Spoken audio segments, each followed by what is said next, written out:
Muchas veces la matemática nos indica la precisión en una infinidad de materias. La matemática es una ciencia exacta y precisa, desde una simple operación aritmética hasta cálculos realmente infinitos. Un proceso matemático implica, en cierto modo, seriedad y precisión. Cuando se hace un cálculo estimativo en relación a porcentajes, con adquisiciones, por ejemplo, o agregar conceptos tales como crédito o préstamos, intereses aplicables, etcétera. Todo eso es indudable de que la matemática es precisa, no hay objeciones. Cuando se domina el arte de los números, es indudable de que no hay dudas. Idealmente sería de que esa exactitud, esa certidumbre de los números fuera también aplicable a lo que es la ciencia social, el comportamiento de las personas.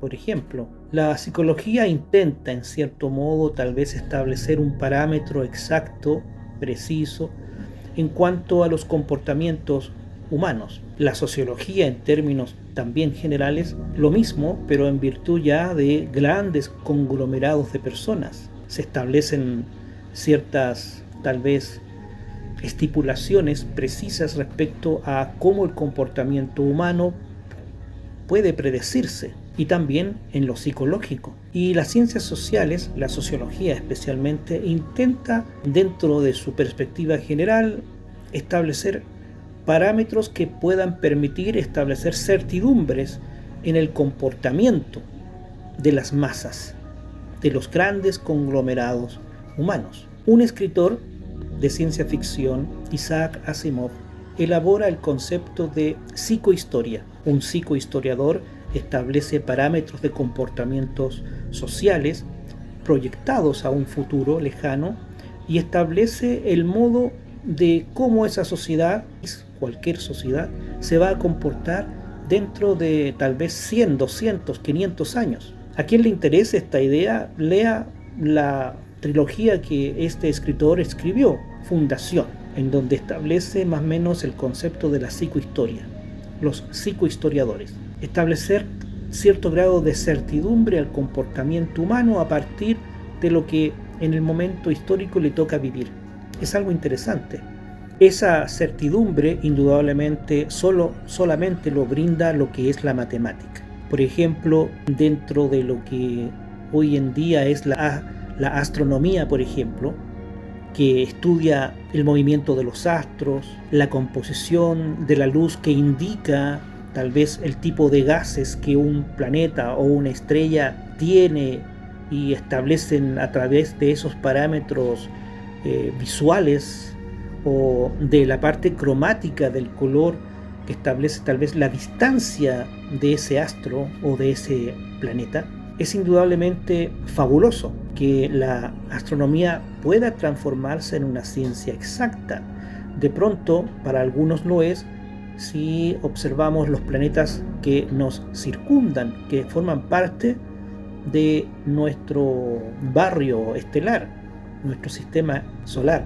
Pero yendo más allá, comienza una suerte de especulación, basado, por supuesto, en teorías muy amplias que tienen que ver con espectro lumínico, distancia, gases, los colores que se interpretan como ciertas capas de gases.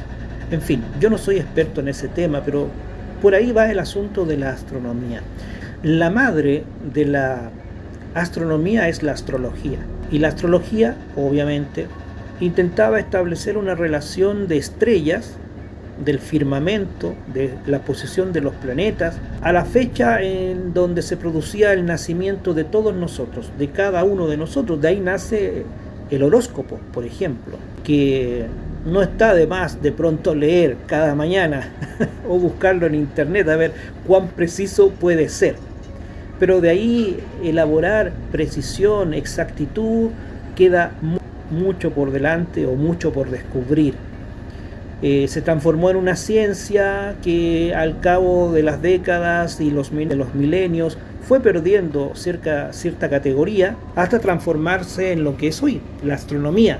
Pero hasta el día de hoy hay mucha gente que le presta atención, la cultiva, en fin, y hace toda una actividad relacionada con prever el futuro, prever eventos. Y de ahí nacen otras pseudociencias, por ejemplo la lectura de cartas, la lectura del té y la numerología, como yo les decía hace un rato atrás, los números, qué importancia tienen los números en nuestras vidas. Hay quienes suman el número, todos los números que tiene su carnet, su número de identificación, su RUT, y la suma de todos ellos establece un número.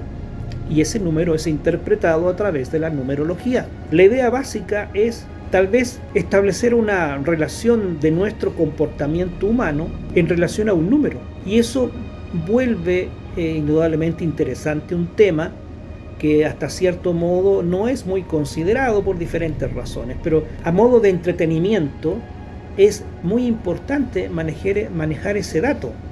¿Ya? El establecer una relación de nombres de personas con números, y estos van considerándose en ciertas culturas como algo súper importante, ¿ya? Y es ahí en donde, a modo de reflexión personal, por supuesto, a modo de juego, atención, a modo solamente de juego, es que vamos a iniciar una pequeña introducción respecto a esto.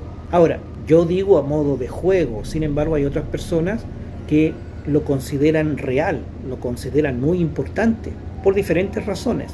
Y vamos a entrar después a eso en detalles. Pero esta primera parte va a considerar la idea de los números. El 1, el 2, el 3, el 4, hasta el número 9. ¿Ya? En términos concretos y precisos, muchas veces los ciclos son de 1 a 10.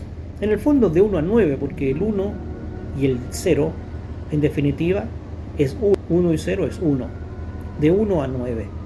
¿Ya? Y ahí vamos a ir viendo ciertas indicaciones, ciertas ideas en relación a qué significa cada uno de estos números, estos dígitos.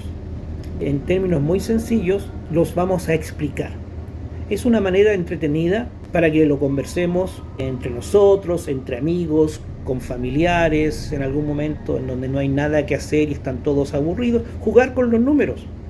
¿Qué significa, por ejemplo, si jugamos a los dados y tiramos los dados comunes y corrientes y sale 6? ¿Qué significa 6? Y la suma de ambos, 12.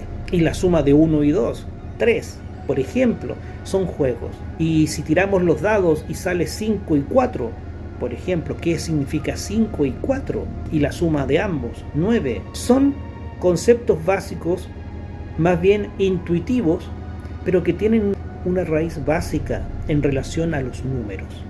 Y es eso lo que me gustaría poder desarrollar en estos próximos días o semanas que tenemos, para ir divirtiéndonos un poco, reflexionando, y hasta dónde también, en cierto modo, las Sagradas Escrituras nos hablan de números.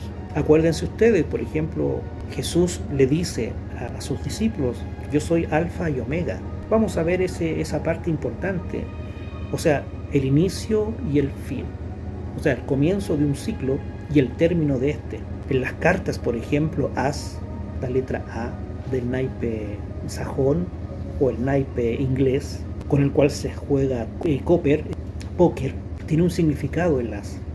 Es una carta mayor, pero también es 1 y es inicio.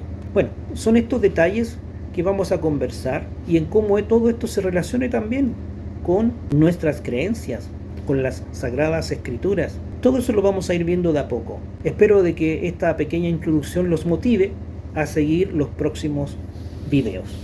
Un saludo cordial y estamos en contacto. Hasta pronto.